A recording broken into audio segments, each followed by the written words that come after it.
This episode of On the Limb with Nature's Voice Game Calls is brought to you by Will Jewelry and Loan. When you need cash and you need it fast, check out Will Jewelry and Loan. Come on in with your jewelry, firearms, electronics, tools, lawn equipment, dirt bikes, side-by-sides, and even four-wheelers. They will beat any competitor's loan amount, and that's a fact. Will Jewelry and Loan guarantees faster and more cash for your loan than any other company in the area. They have your cash you need fast. Check them out today on their Facebook page or give them a call at 304-768-5101. Stop in and talk with them at 5523 McCorkle Avenue, Southwest, South Charleston, West Virginia. Will Jewelry and Loan, 304-768-5101.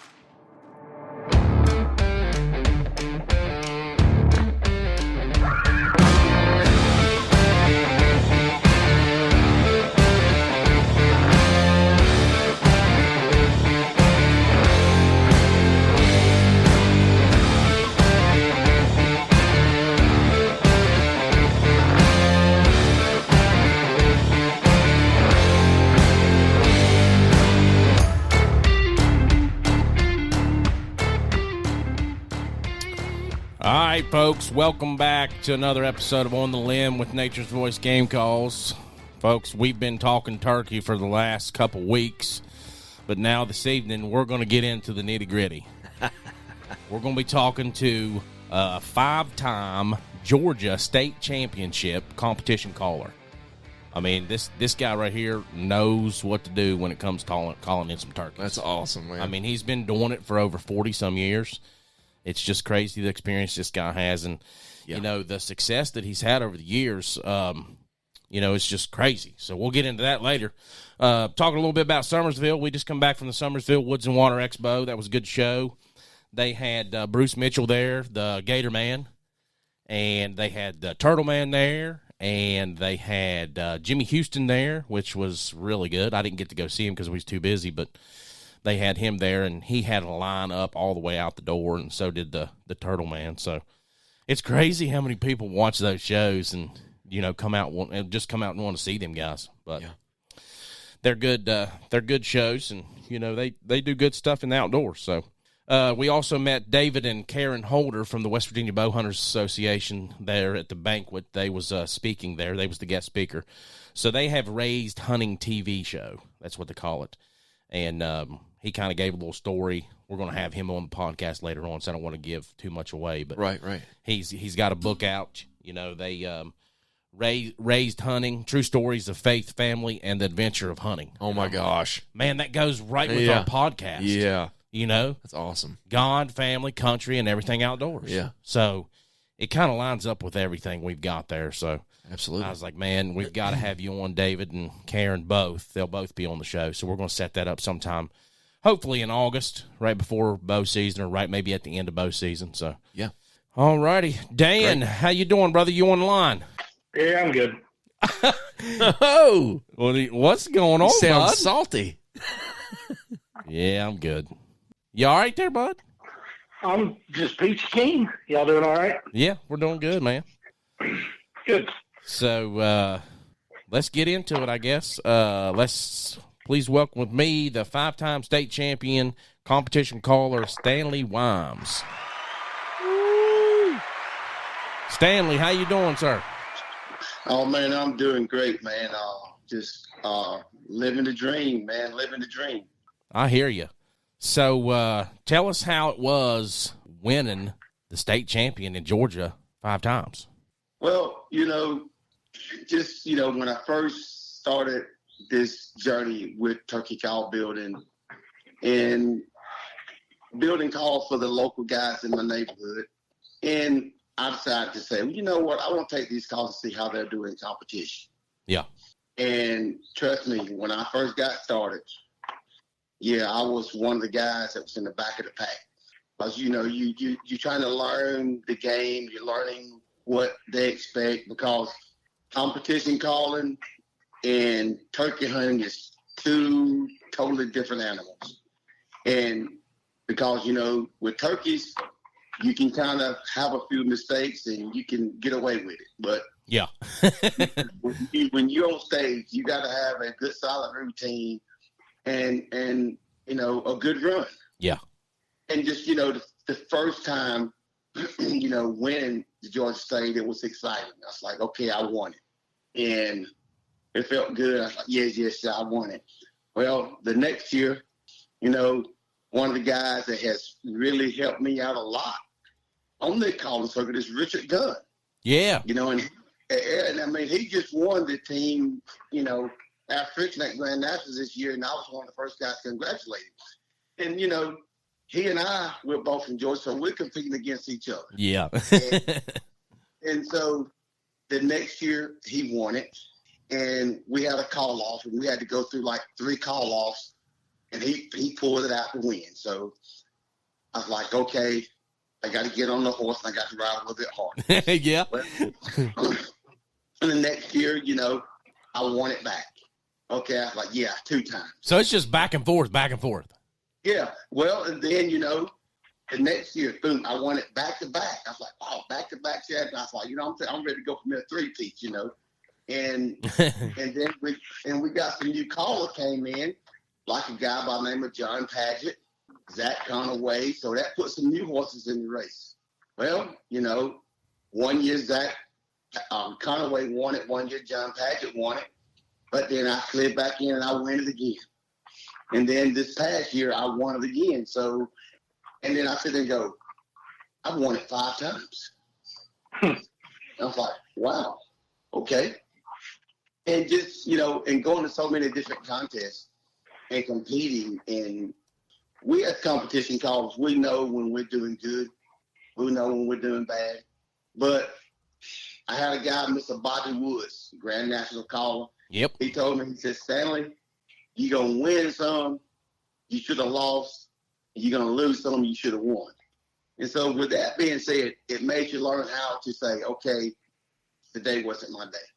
The judges didn't, because you're calling to a man, so you just got to accept it for what it is. Because every day, everybody here sounds different. Yep. And so that's where I learned to just, get thick skin and just keep pushing forward. But the first time I got qualified to compete at the Grand Nationals, I sat down and looked at all the guys that was calling at the Grand National level. And I said, I'm not good enough to call with them guys. Oh, really? Yeah. I mean, wow. I said, I'm not good enough to call with them guys. And my first year of qualification, I deferred my year, and I didn't go to Grand Nationals. I was like, I can't compete with them guys. I mean, I had to get some better stuff to compete with, build some better stuff. And I was so blessed and thankful that, I had family that supported me, and hey, I had friends that helped me along the way. And some of the guys that helped me were Grand National callers, Bobby Wood, Sal McGraw, Joe Drake. I mean, you name them, Dustin Jones, you name all the guys that's on the circuit, Bruce Sale. I mean, all these guys are Grand National winners, and they was offering me help. Yeah. Awesome. So that's where it really got good, because like, hey, these guys welcome me in, and I'm liking this. And so it got to be fun. Yeah. Talking on that, these guys helping you. What's your background? How did you get started in the outdoors and into calling, and who helped you the most along your beginning part of your journey? Well, I grew up hunting my whole life. My father, my uncle, they started a hunting club back in the early 60s, 1960, I think it was. And the name of the hunt club was B&W Hunt Club. And they deer hunted, but I cut my teeth on rabbit hunting with my dad. Oh, nice. Sure. I was the guy that toted the rabbits because I wasn't big enough to shoot a gun yet, but finally I got to where I could shoot a gun. But my dad always took me fishing, hunting, and my dad was big into deer hunting, and I became real big into deer hunting. But then a bunch of my buddies, we always chased that thrill of wanting to do something different. So me and my buddy Wayne Craig, James Bates, Danny Kincaid, we all kids in school, and we all decided we want to go turkey hunting. And I come home and tell my dad, I want to go turkey hunting. I don't know how to turkey hunt. And he tells me to go out there and get that firewood and get it in the house. And so I went and cut the firewood. He never said anything about it. And the next day he come home from work and he hands me a Bentley boxcar. Mm. So, and I still got that boxcar to the day. Nice. And I killed my first turkey with it. And so that kind of just fueled the fire. And, you know, as you go through life, you're playing sports in school, you're doing everything else. But that passion of turkey hunting just still was there. Mm-hmm. And finally, I've been a successful archery hunter. I've killed a lot of nice deal with archery equipment. And then just this turkey hunting bug, it bit me hard. And I just took off. Nice. There's something about them turkeys that'll get you. Yeah, it seems to do that, don't it? Yes, they do. Yes, they do. And, you know, what I love about turkey hunting is it can be, it's one-on-one, it can get personal.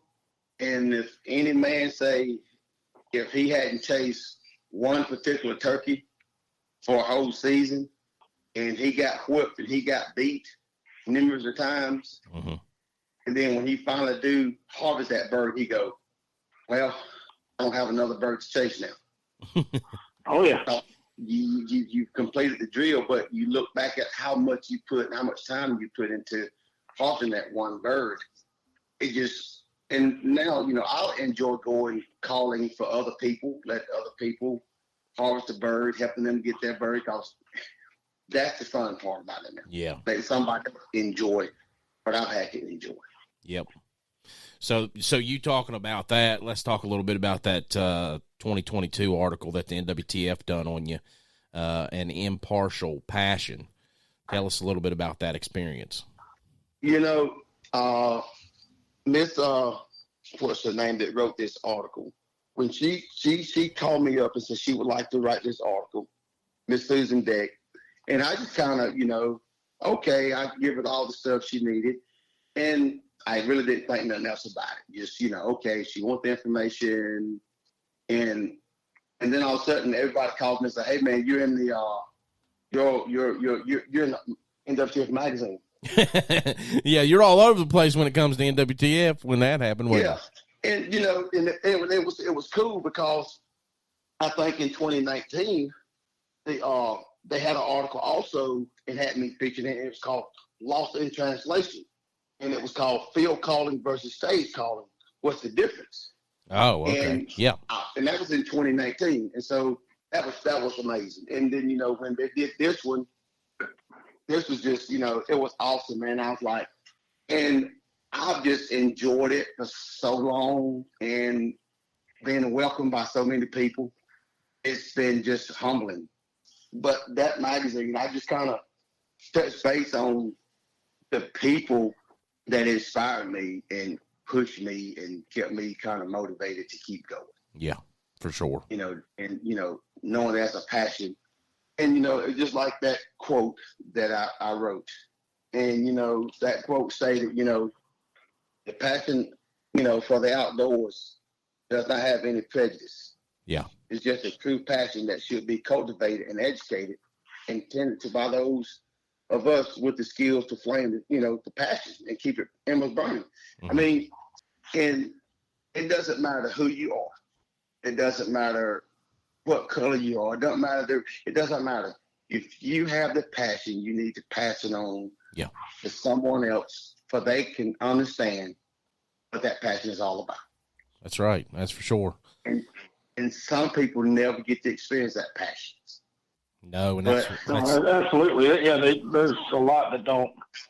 That's one of the reasons why we got to carry this on. You know, I mean, we got to carry this hunting tradition, heritage on, and whether it's in the woods or it's competition calling or whatever, I mean, it all, you know, runs together. Everybody that's there, it's a competition caller. They still hunt. You know, they're still passing that heritage along to everybody. And you know, the NWTF convention and, you know, Grand Nationals, it's not just a competition show. I mean, there's all kinds of vendors there. There's over 1,000 some vendors there, I'm pretty sure. I mean, it's just it's crazy. Wow. It's one of the biggest trade shows in the industry. So there's a ton of stuff that goes on there. They do a lot of stuff with the youth. They do a lot of, raffles and things like that, and different contests for best calls and all kinds of stuff, like, woodworking stuff. So that's awesome. Yeah, it's really good. And just like this year, getting excited for the Grand National, because that's the Super Bowl for us. That's our Super Bowl of turkey call. Yes, it is. Yep. Oh, absolutely. And you have to get qualified to be there. You have to either win a state title, or you have to finish second behind someone that's qualified for the qualification spot to be there. Yep. And when you step into a contest with, and this past year it was 45 callers. Yeah. You stepped up against, the top 45 callers in the world. Yeah, you are, for sure. You're not calling against just the average, fella. These guys put countless hours, yes, including myself. I mean, practicing every day. A lot of these guys, they are call builders. They're building their own calls. Yeah. It's just, it is so much goes into it. Yep. Just for that, for that 1 week. Yeah. And you can have the most solid run, and then you can just, you're so short. Yeah.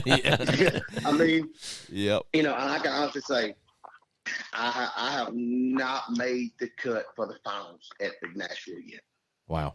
But I have been so close. Yeah. Your time's coming, brother. Your time's coming. And, and when, you miss the transfer spot by 12 points, or this one, and, that is strong. And then you look at where you're at, and then you look at all the other calls, and you and another 15 callers got the same score. Yeah.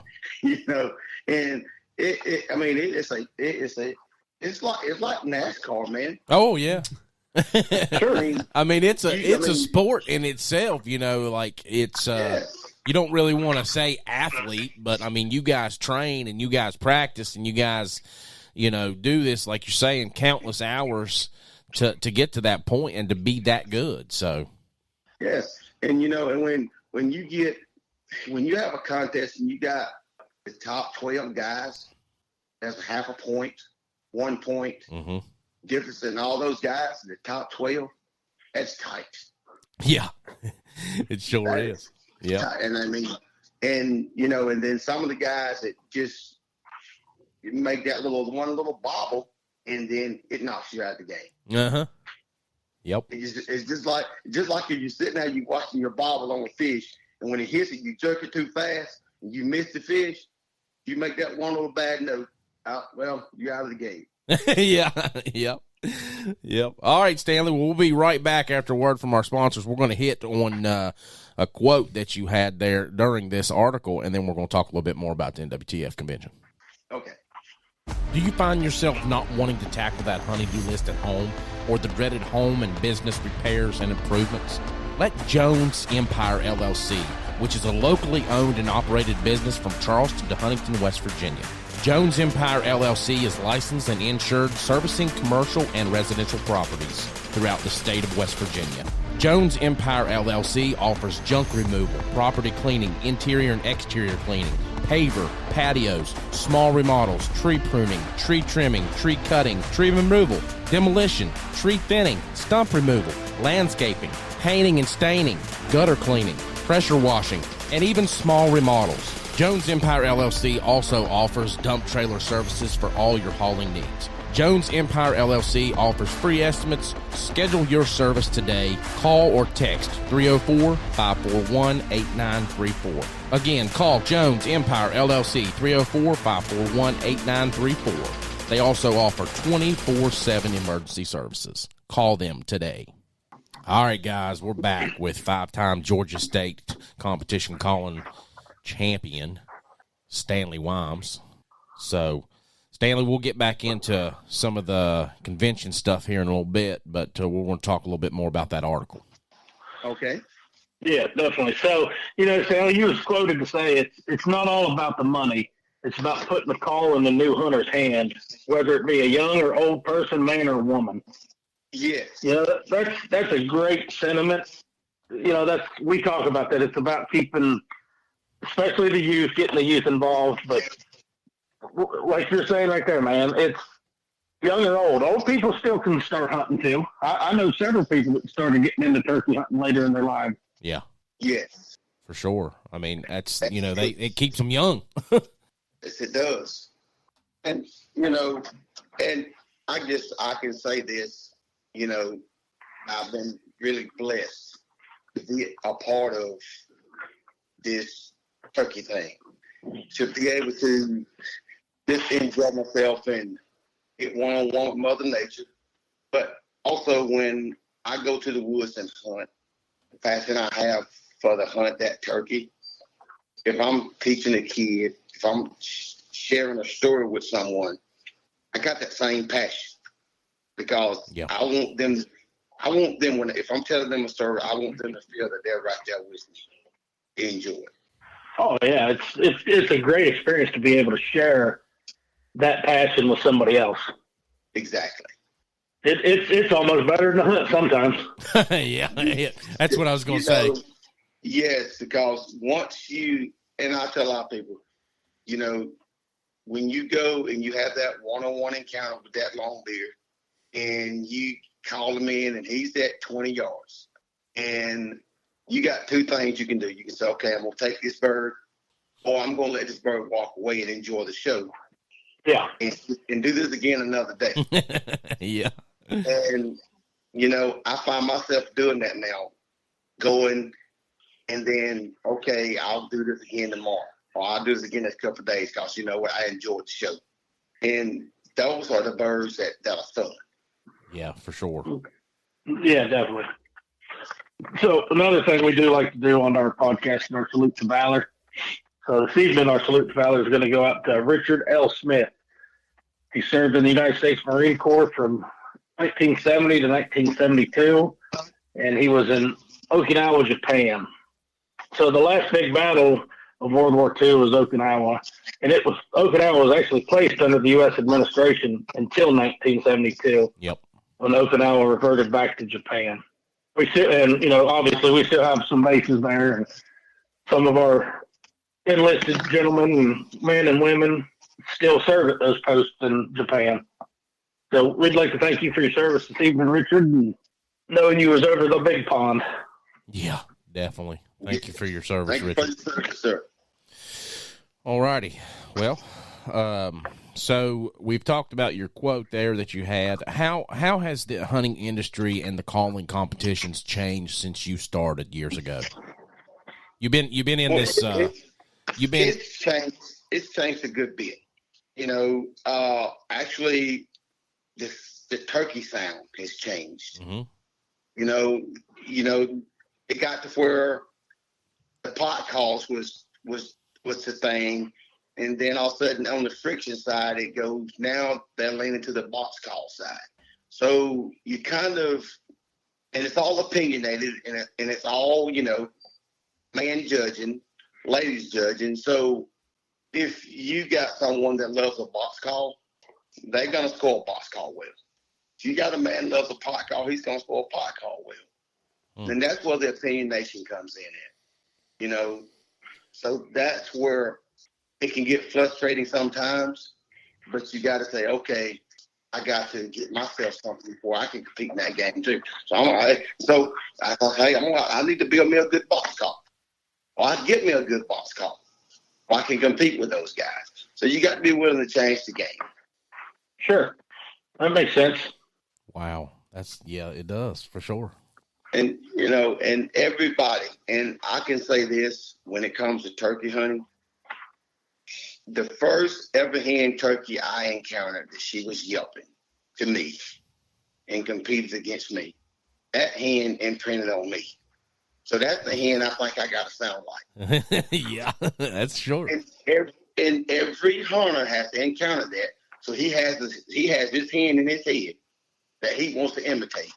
So if you like a raspy hen, sounding hen, and then someone likes a clear yelping hen, if he's sitting behind that curtain judging you, he might not like that raspy, so he may not score you that well. Yeah, it's true. He may not like that clear you up, and he may not score you that way. So, but that's where you got to learn how to be able to say, I got to put realism in my calling to convince that judge I am a turkey. Yeah. And that's where, that's when the rubber hits the road, because you got so many guys that can do that. Yep. I mean, it's just like humans. There's no turkey the same. That's right. And that was a discussion. Me and a guy, Mr. Lamar Fussell, he's a world champion turkey caller. We're good friends. And I was talking, and he said, turkeys are like humans. He said, but I think that really imprinted on their mothers yelping. And that made a lot of sense, because if you got a hen that she's a raspy yelping hen, she sits on that cluster of eggs, she has them pokes off. Them pokes going to hear a raspy yelping hen does the assembly calling them back. So that's what they're going to hear. Mm-hmm. So that, and I think that gobbler he'll respond to a raspy yelping hen than he would a clear yelping hen. It's just like we as humans.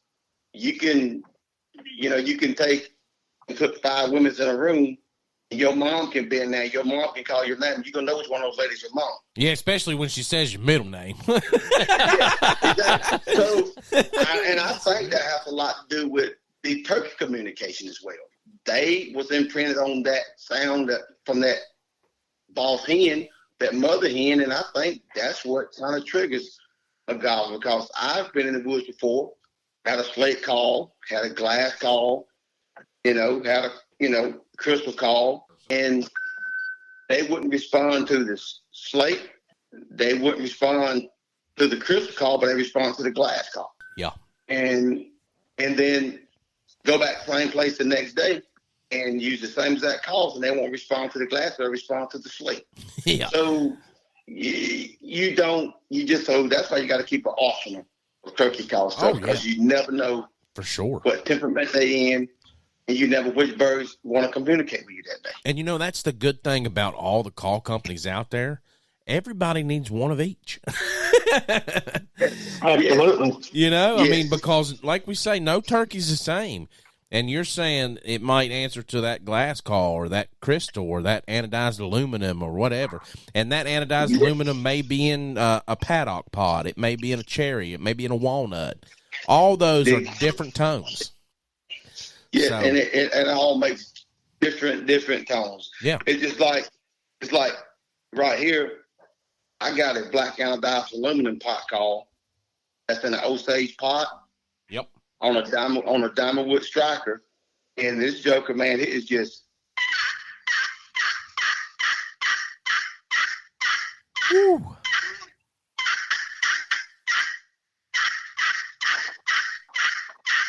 I mean, it's just that's a run. That's a firecracker right there. She's calling you for dinner right there. and that's a call. When I came home from Nashville, I said, you know what? I got to build me some new horses to get ready to run this race for next year. So yeah, I've already started building calls for next year. Yeah. And just like that anodized aluminum was running phenomenal. And then here I reach over here and I pick up a slate call, black slate call, and it runs as well. Mm-hmm.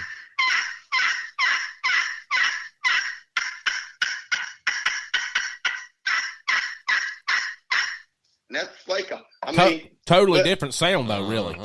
I mean, totally different sound. Totally different sound. But you notice the cadence. Yeah.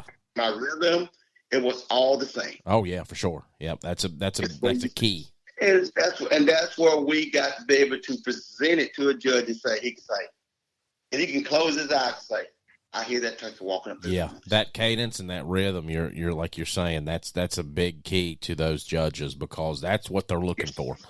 That's the realistic part of a turkey. A turkey's going to know if you mess up. I mean, if you get off a note, he's going to be like, or she's going to be like, that ain't right. Something's wrong. That's exactly right. But yes, man, y'all like on the article, I'm still, just it's humbling to know that, they took the time to write that in that magazine about me and NWTF. And I really appreciate that. It really meant a lot. Yeah. So going back from the article, I seen your post this year. As soon as you went in there to Nashville and headed into the town or the city, you seen your face there on the light post flags. How good of a feeling was that? Well,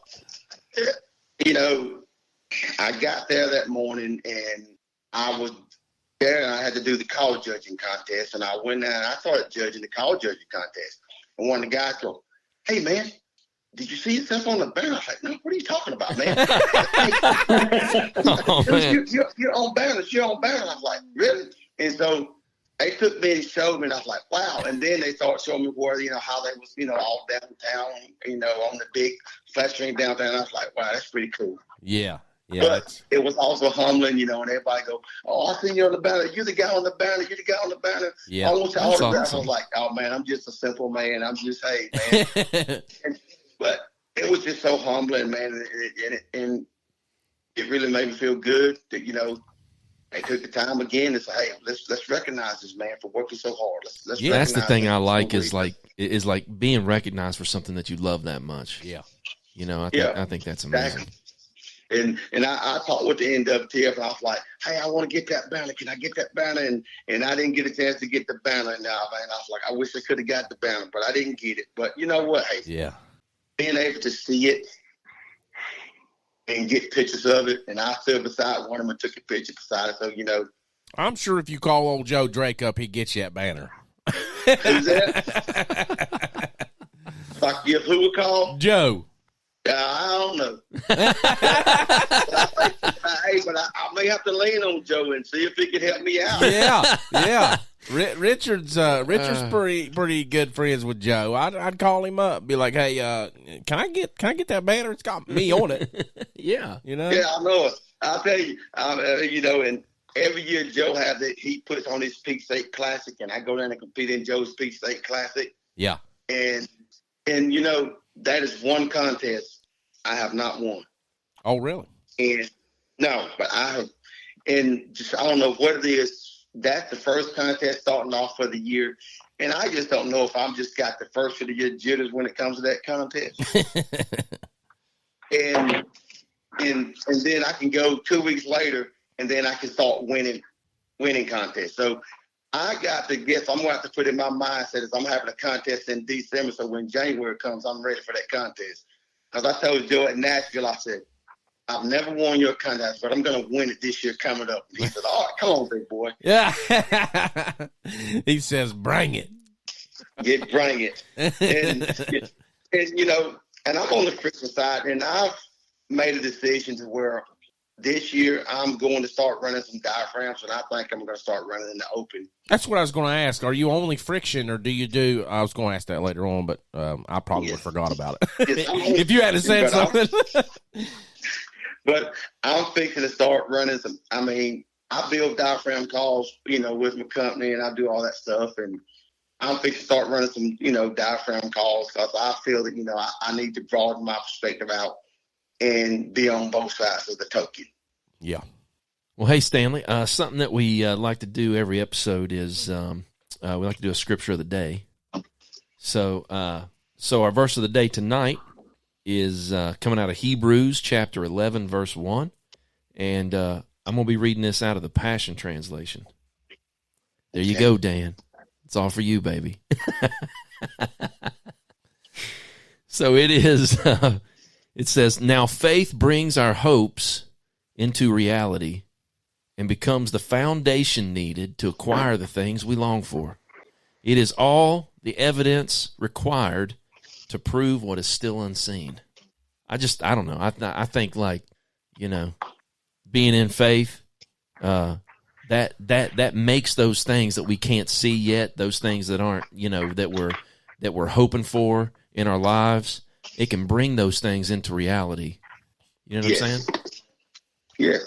I mean, honestly, I've worked with the local government back in Athens, Georgia. I've been with the local government for 33 years.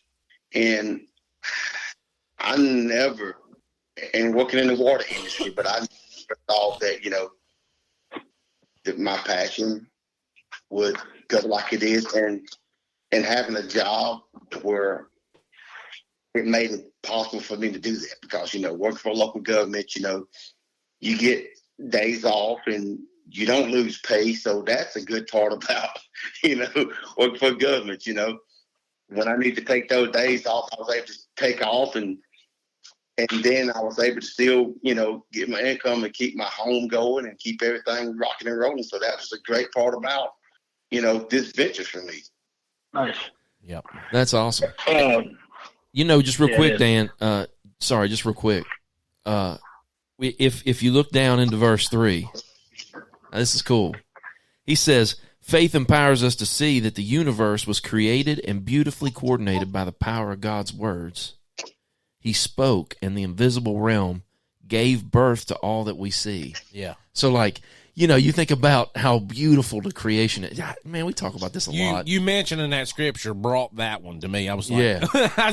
as we were on mute, I was like, did you go to 3? I'm and like, he was like, no. I'm like, no. And then I looked at it, I was like, oh man. I'm getting ready to mention that because, that's one thing I think of when I'm hunting. Yeah. Everything that I can see out there, all this beautiful creation was created from something that I can't see. Yeah. Absolutely. I mean, it's God's glory. I mean, how awesome is God to be like, you know what? I'm going to make them some turkeys. I mean, seriously, just that little, to God, what's a turkey to God? I don't know, or deer, just enjoying that. I don't know. He gave them to us for us to enjoy. That's what I'm saying, man. Absolutely. And what's so fascinating with me about this is look at how much knowledge that he's given so many people to build and create so many different style turkey calls. Yeah. But still get the same sound. Yeah. His way of letting people have thoughts and visions. It's pretty amazing. It's amazing. Yes. It is. Sorry, Dan, I interrupted you, man. Oh, you're good, forgive me. buddy. You have to forgive me, man. No, I was just going to talk about, the NWTF convention and Grand Nationals. You've been talking about that a good little bit. What did you end up placing down there? I think I was like 24th to 25th in the back, in about the middle of the pack. Okay. But, I was happy where I was, because I know I got a little bit more work I got to do. And if you don't work to get there, it's not going to happen. And sometimes you got to say, okay, I got to get up and work a little bit harder. Yeah. And the thing about it, you have a good run and you have people walk up and go, man, you really called good. I thought you was in the cut this time. And I go, you know what? Hey, it wasn't my time. When it's my time, no matter what nobody try to do, when it's my time, ain't nobody going to block it. That's right. Exactly. Take off. When it's my time, it's going to happen. Yep. And ain't nobody block it. Or nobody can block his blessings. That's right. Well, let's talk about you have a company, Black Lightning Game Calls. Yes. Let's talk a little bit about that. I'll tell you, when I started this journey, I first started out building box calls. Okay. I was like, because the first call that I ever got was a Bentley box call, so a box call was stuck in my head. Yeah. So I started building box calls, and they sold to all the people around here, just the local people that knew me in the county, friend to a friend, and that's how it all started. And then I thought, well, I want to build a pot call, and so I started building pot calls, and didn't have a lot of people to say, hey, this is what you got to do, this is what you have to do. Some of my first pot calls I built didn't even have a soundboard in it. And, but it was turkey. Yeah. And I was like, yes, that's turkey. And they sold it. But then when more and more I got into it, people go, man, you put a soundboard in it, it sounds a little bit better. You can get a better tone. You can get a better this. Okay. Then I had to start learning how to do that. And there's people that will help you 100%. And there's some people, they think it's a trade secret. But I just kept staying with it and trial and error, make a call, it sounds good, make another one that sounds terrible. Make one and I was like, I got to find finally I found a good, consistent plot that they can work, and then it just took off, and then I was able to build from that. Nice. So where can people find your calls? Well, I got a Facebook page, Black Lightning Custom Calls, and a lot of people, they'll message me through Messenger, and they'll call me that way, and they'll get hooked up calls, because all my information is on that page. And this year, I've decided I'm going to have to do a web page to where I can promote more, do more, because people call, hey, I'm looking to try to find your call, and I go, you go on a Facebook page. So I need to get it to where more people can find these calls and see them a lot faster than just having to go through Facebook all the time or Instagram. That makes sense. Absolutely. Well, and once if you build a good call and you stand behind your product, and you got true turkey hunters that run your call, their friend's going to see it, their uncle's going to see it, their cousin's going to see it, and your call is going to sell. And that has been one thing that I have been successful with, because I've had a lot of friends, and that's how a lot of my calls are sold, by friends, cousins, and it's been amazing. Mm-hmm. That word of mouth, that's where it gets you. Yeah, you can't ever beat that advertisement and word of mouth, that's for sure. That's right. Exactly. All right, Stanley. When the sound's there, it speaks volumes for itself. Yeah, it does. Yes, it does. Well, Stanley, it was great speaking with you this evening. Thank you so much for coming on as a guest. It was an honor talking to you. And I'll tell you, man, it's really an honor to get called and actually be on y'all show and do the podcast. And like I say, man, I can't speak enough for the NWTF. I mean, some of my pro staff like Maltio, Drake and Old Tom. Yep. Some of those guys, Tacticam, those guys, have treated me well, and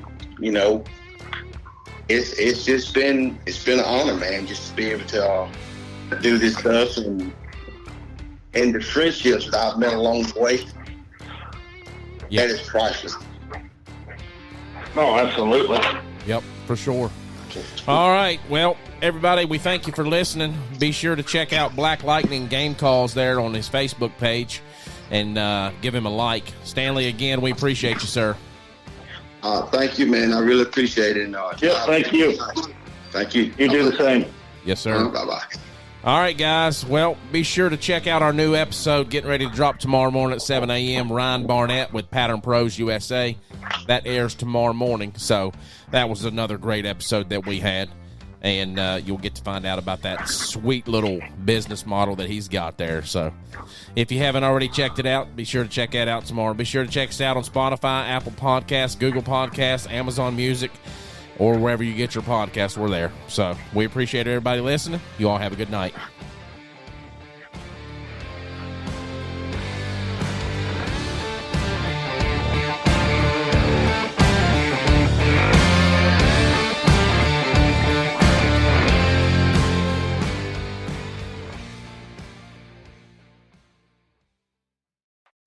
Are you looking for that European or craft beer culture? Breathe Wine and Culture Company, where your wine and craft beer culture thrives. Located in Cross Lanes, West Virginia, and coming soon to downtown Huntington, West Virginia. The Breathe Wine and Culture Company offers over 150 types of craft beer, extensive wine choices, thoughtful gifts, and even grab-and-go food options, as well as specialized catering. Shop local, shop small for a unique experience. You can check them out on their Facebook page or give them a call today at 304-823-4577. Breathe Wine and Culture Company, 304-823-4577.